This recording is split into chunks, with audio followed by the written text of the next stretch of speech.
Halo, Assalamualaikum. Selamat malam, Kang. Perkenalkan, kami dari kelompok 9, Fantastic Nine. Perkenalkan, nama saya Gilar Pranakusuma dengan NIM 2407065. Ini ada teman saya, Aku Muhammad Priyono dengan 41155. dan selanjutnya ke Kang Teguh. Ya, Ya, perkenalkan perkenalkan nama saya Fathul Bizar dengan NIM 2405492. Dan selanjutnya, Oke, selanjutnya saya perkenalkan nama saya Sakti Agave P dengan NIM 2401491. oke. oke. Nah, selanjutnya kita ini akan membahas tentang internet dan dunia hiburan. Nah, internet itu kan seperti kita tahu tampik gitu, eh mencakup hampir semua aspek dalam kehidupan. Tentu saja dunia hiburan itu tidak akan terlewatkan gitu. Jadi contohnya ya ini ya, nah, gitu. Nah, eh, kita akan menjelaskan ya, internet itu apa poinnya, contohnya dan lain-lain. Untuk penjelasan selanjutnya akan disampaikan kepada Kang Ilham. Silakan, Kang Ilham. Oke, Oke, terima kasih Kang Gilar. Mungkin ini selanjutnya selanjutnya itu ada ada peran internet dalam dunia hiburan gitu. Ya, jadi internet ini benar-benar mengubah bagaimana cara kita sebagai manusia dalam menikmati dunia hiburan gitu. Nah, ini PPT-nya baru berdiri. Nah, jadi kayak contohnya misal dulu kalau kita mau dengerin lagu itu harus dari radio, harus nyari teman kita yang punya device.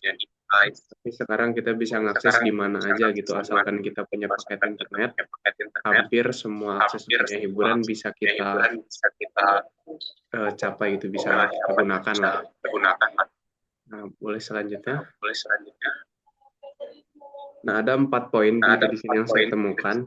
Yang pertama, merevolusi akses dan distribusi. Di sini jelas ya, jadi dulu kan aksesnya sangat-sangat sulit gitu. Kalau sekarang sudah internet di mana-mana, jadi kita bisa mengakses dan distribusi dunia hiburan pun berjalan lebih baik gitu daripada dahulu. Nah, lalu mendorong hiburan interaktif. Di sini tuh contohnya ada kayak game atau ya hiburan yang bisa kita mainkan bersama dengan orang-orang lain gitu. Lalu ada demokratisasi pembuatan konten. Nah, demokratisasi ini tuh berarti hampir semua orang atau setiap orang tuh punya hak dan kewajibannya masing-masing itu dalam pembuatan konten. Mereka bisa buat konten sebagaimana yang mereka mau, tapi ada peraturan-peraturan yang harus mereka ikuti juga. Lalu personalisasi dan keterlibatan. Nah, contohnya ini ketika kita sering menonton musik, mendengarkan musik misal. Nah, terus kita biasa menonton musik dengan bahasa Inggris. Nanti dari aplikasinya itu mempersonalisasi aplikasi musik tersebut untuk lebih banyak memperdengarkan lagu-lagu Inggris gitu sesuai dengan kebiasaan kita sebagai pengguna aplikasi tersebut gitu. Nah, itu contoh personalisasi dan keterlibatan. Lalu untuk selanjutnya saya kembalikan lagi ke Kang Gilar.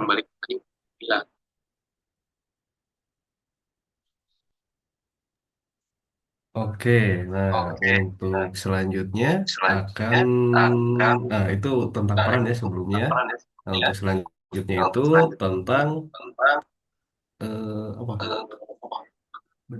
Nah tentang bentuk-bentuk dari hiburan yang ada gitu. Nah oke, untuk selanjutnya itu akan dijelaskan oleh Kang Tio. Sebelumnya minta maaf ya Kang, Pak, saya satu device dengan Gilar karena sudah yang saya jelaskan gitu melalui WA Kang Daniel bahwa saya saat ini tidak mempunyai device itu sedang masih. Oke, kita lanjut aja. PPT-nya. Nah, di bentuk ini ada sisi positif dan negatif gitu karena ada selalu dua hal ini bersandingan. Nah, masuk ke bentuk pertama yaitu bentuknya streaming film ya. Positifnya kita itu ya seperti yang katanya Kang Yoga tadi gitu, aksesnya lebih gampang, bisa lewat HP, nggak perlu gitu. Kalau kita mau, kalau dulu harus punya DVD, punya kasetnya atau ke bioskop. Nah, kalau sekarang kita bisa tinggal buka HP, download aplikasi platform film, contohnya Disney atau Netflix, ya tinggal pilih film yang dimau. Nah, untuk untuk contoh negatifnya ya, selain yang terpampang di PPT itu, kita bisa melihat hal yang tidak seharusnya dilihat gitu. Ada juga masalah utama yang muncul itu tentang pembajakan digital gitu. Nah, yang seharusnya film-film itu di platform berbayar tapi malah disebarkan secara ilegal. Bentuk selanjutnya medsos. Aduh, medsos juga positifnya itu kita bisa berkumpul dengan sesama komunitas tanpa harus bertemu secara langsung gitu. Walaupun ini komunitas yang di PPT-nya agak-agak baik gitu ya, cuman lah hiraukan saja ya. Ya, medsos juga seperti platform yang sudah kita kenal, TikTok, YouTube, itu bisa eh, membebaskan orang-orang mengekspresikan kreativitasnya masing-masing gitu. Terus apalagi ya, pokoknya bisa menghibur dan menghilangkan rasa bosan itu. Eh ya, di sisi negatifnya dari medsos ya, contohnya ini ada aplikasi hijau ya, saya gak kenal, saya gak tahu, saya gak pernah pakai. Ini gak tahu untuk apa. Katanya mah kata teman saya ini tuh ya yang untuk yang tidak-tidak lah pokoknya gitu digunakannya. Nah, ada juga sisi negatifnya itu dari medsos.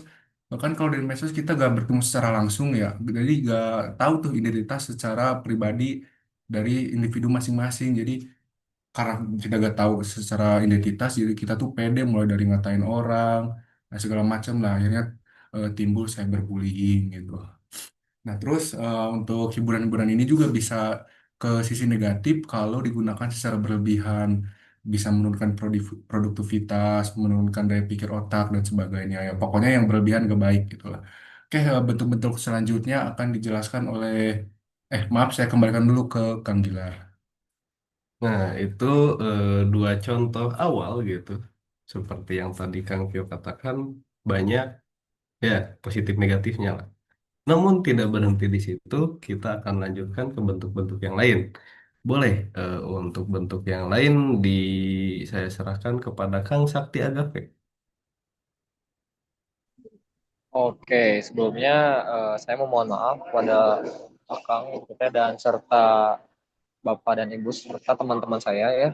Saya memohon maaf karena mungkin saya sedang melakukan presentasi ini pada saat saya sedang berada di luar gitu ya. Jadi mungkin mohon maaf apabila sedang berisik. Oke, langsung saja. Oke, untuk kasus yang selanjutnya itu ada dari game. Nah, kalau kita lihat dari sisi game, salah satu contoh game yang sangat populer saat ini adalah Mobile Legends. Nah, tentunya internet ini membuat game itu bisa dimainkan secara daring oleh jutaan orang di seluruh dunia.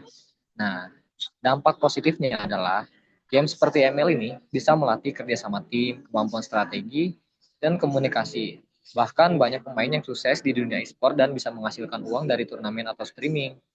Nah, jadi lewat internet, game bukan hanya sebagai hiburan, tapi juga bisa menjadi sarana untuk berprestasi dan mengembangkan potensi diri.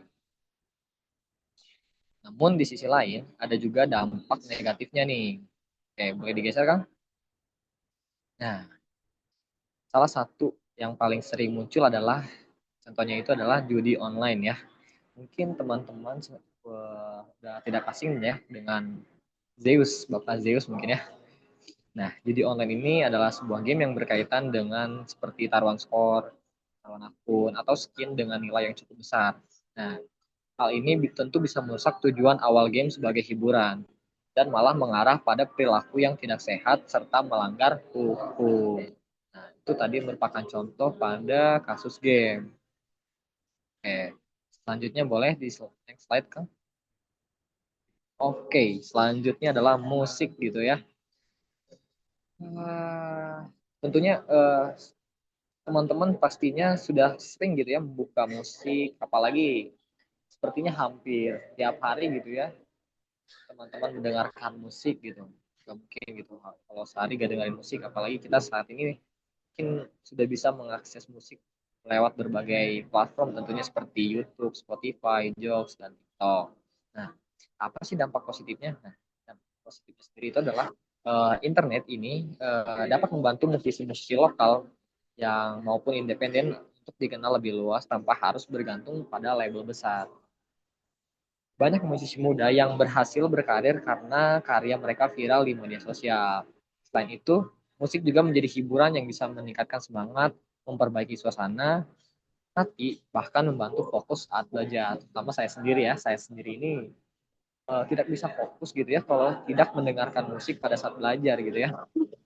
Oke, itu tadi dampak positif dari musik nih. Sekarang dampak negatifnya. Boleh di next slide. Nah, dampak negatifnya juga tidak sedikit nih. Ada berbagai macam gitu ya dampak negatif daripada musik ini. Contohnya adalah masalah seperti pembajakan lagu, penyalahgunaan karya orang lain, hingga AI cover tanpa izin yang melanggar hak cipta. Selain itu, ada juga lagu-lagu yang tidak sesuai dengan nilai, moral, atau usia pendengar, tetapi tetap tersebar luas karena mudah diakses. Nah, jadi apa sih yang bisa disimpulkan dari kedua kasus tadi? Menurut saya, internet itu memang membawa perubahan besar dalam dunia hiburan, baik dari sisi game maupun musik. Nah, tugasnya adalah memanfaatkannya dengan bijak agar tetap memberikan dampak positif bagi diri sendiri dan orang lain. Oke, mungkin cukup begitu dari apa hal yang dapat saya sampaikan gitu ya. Mohon maaf apabila ada kekurangan serta mohon maaf apabila di tempat sedang berisi gitu ya. Saya kembalikan kepada moderator Kang Gilar. Terima kasih. Oke, terima kasih banyak Kang Sakti, terima kasih banyak Kang Ilham, terima kasih banyak Kang Vio. Nah, maaf. Nah, seperti yang sudah semuanya jelaskan gitu, eh, internet itu bukan cuma membawa kebaikan gitu, tentu saja membawa keburukan gitu. Kan tetapi kita sebagai manusia tidak akan luput dari hal itu gitu. Bagaimana cara kita menggunakan, bagaimana cara kita mengkonsumsi hal tersebut itu ya tergantung masing-masing gitu. Nah, contohnya gitu seperti kebaikannya kan orang-orang bisa dapat duit dengan mudah gitu. Contohnya ya jadi influencer atau apapun gitu, motivator mungkin. Namun banyak hal buruknya juga gitu. Seorang motivator bisa saja gitu dia memberikan motivasi dengan cara merendahkan yang lain dan lain-lain. Ya banyak lah gitu. Internet itu bagai pedang bermata dua, gitu. Bukan cuma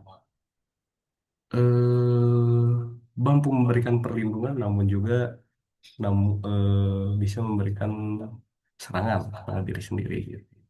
Nah, mungkin segitu saja yang bisa kelompok kami sampaikan. Terima kasih banyak. Eh, Kami kelompok 9 pamit undur diri.